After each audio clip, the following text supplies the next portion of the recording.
My name is Miles Carver.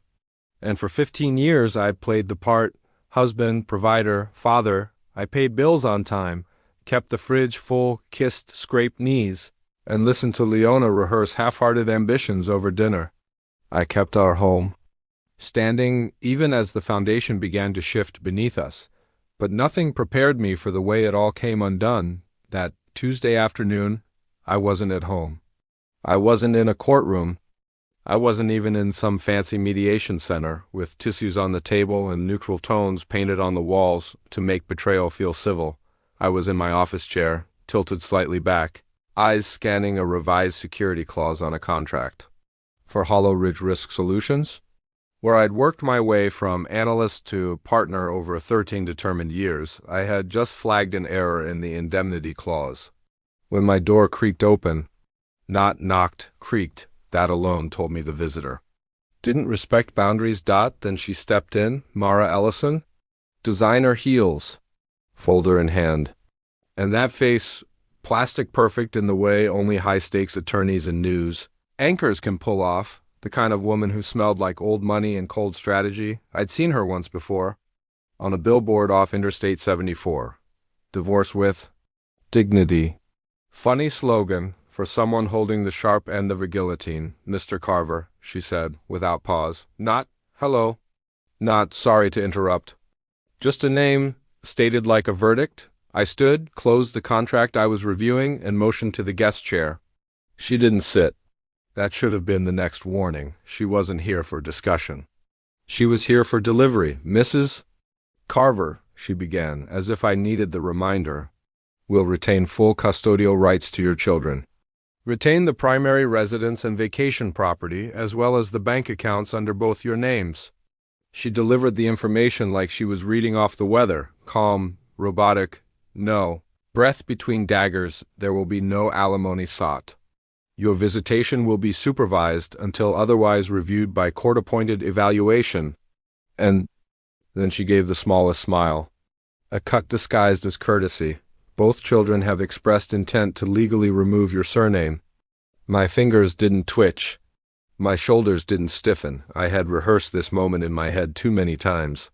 For it to rattle me now, I nodded slowly, watching her, not blinking, not giving her the decency of a reaction. Your wife has already filed in family court. A temporary order is being reviewed as we speak. Any attempt to contest will likely result in a deeper inquiry into your work-related travel and prolonged absences. She was playing her part well. Cold professionalism. Dressed as compassion. I wondered how many men she'd reduced to dust in this exact room before. Probably dozens, I smiled. A calm, deliberate gesture, then reached into the drawer on my left. I pulled out a sealed white envelope. No name, no label, no dramatics. Just a tight, clean fold, and a weight it didn't show. I handed it to her. Over the desk. Deliver this to your client, I said. Still smiling, she raised an eyebrow, probably assuming it was some emotional plea. A last-minute note?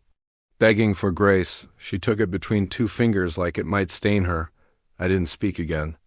There was nothing else to say. She turned and clicked her way out of my office, her heels echoing too sharply against the hardwood floor. I let the moment settle in. My phone buzzed on the desk. A reminder about a staff meeting at 3:30. It could wait, because what she didn't know, what Leona didn't know, what none of them realized, was that war wasn't declared when papers were filed. It was declared when assumptions were made. When they looked at me and saw compliance, when they thought silence meant weakness, when they assumed that building a family made me incapable of burning down a legacy. They were wrong. 15 years of partnership, of sacrifice, of being the man who always showed up, didn't vanish in an instant because of an affair or a well-dressed lawyer. It fractured because they stopped seeing me as a man and started treating me like furniture, stable, expected, unremarkable. The envelope I handed Mara wasn't dramatic. No photos, no confession. It was documentation, legal, clean, verified. A simple beginning. Inside was a notarized statement outlining an initial transfer of funds. Ones Leona had quietly funneled into a shared account with her business partner, Grant Mercer. An account Created without full disclosure. Funded with my earnings? Technically, it was fraud. But it was just a taste, enough to make her second-guess her position. Enough to rattle her timing. Enough to let her know I knew they underestimated me. All of them. I had spent the last 6 months peeling back layers, tracking irregular account activity, hiring a private investigator, speaking with auditors, even digging into the licensing contracts for Leona's firm, not out of pettiness. Out of precision. She thought she was playing chess with a man still learning the rules, but I was already 10 moves in. And I hadn't even touched the board yet. I leaned back in my chair, letting the silence of my office wrap around me like armor. The door remained slightly ajar from Murat's exit, and I could hear the muffled sounds of keyboards clacking in the hallway. The hum of midweek routine. No one out there knew the shift that had just occurred. To them, I was still Miles Carver. Respectable, predictable. The guy with the neat desk and quick smile. Let them think it. That mask served me better now than it ever had before. I turned back to my laptop, finished the clause revision, saved the document, then closed it. The war had begun, and I didn't raise my voice. I didn't throw a fit or send a single threatening message. I simply opened the drawer. Beneath my desk, one lined with neatly organized files, hard drives, and a duplicate key to a safe deposit box. I'd spent too long protecting a house that was already on fire. Now, I would protect what mattered, my children, my legacy. And the truth, they wanted me quiet. They got quiet, but they forgot. One thing, still waters don't mean still minds. They just mean the storm hasn't surfaced yet. Instability. They dismantled a teenager to protect their family name. I felt sick. This wasn't petty. This wasn't leverage for divorce. It was a legacy built on rotten. My children carried that name. That blood. Avery, Jonas, they deserved to know the truth, not just about their mother, but about the family that propped her up, made her believe she was untouchable, but I couldn't move recklessly.